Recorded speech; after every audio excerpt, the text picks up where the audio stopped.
এসো এখানে।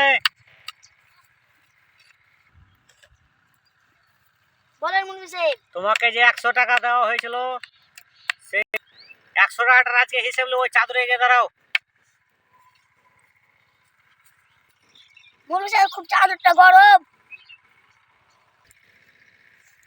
ওই গরম চাদরের উপর তোমার হিসেবটা নিচ্ছি। তুমি 100 টাকা কি কোন কাজে খরচা করেছো?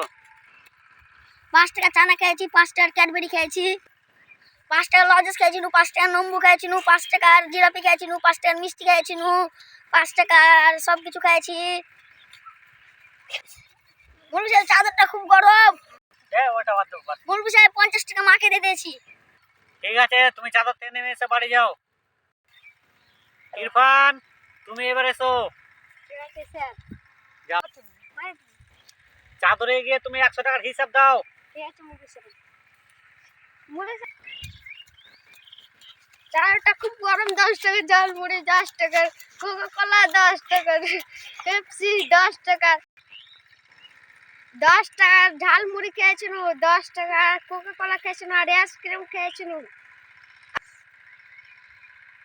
নূর, এখানে এসো।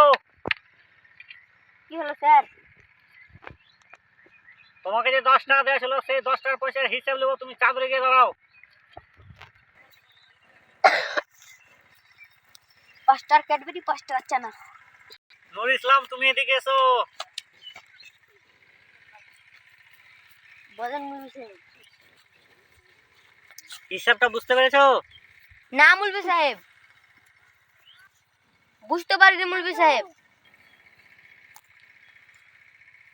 আব্দুল চাদরে কতক্ষণ ছিল? অনেকক্ষণ স্যার। বাকিরা কতক্ষণ ছিল?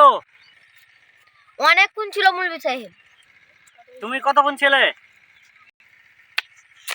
একটু মুলবি সাহেব। বেশি টাকা রেটে পার্থক্য।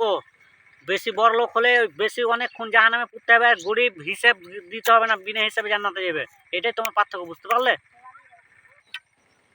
ঠিক আছে, বুঝতে পেরেছি মুলবি সাহেব।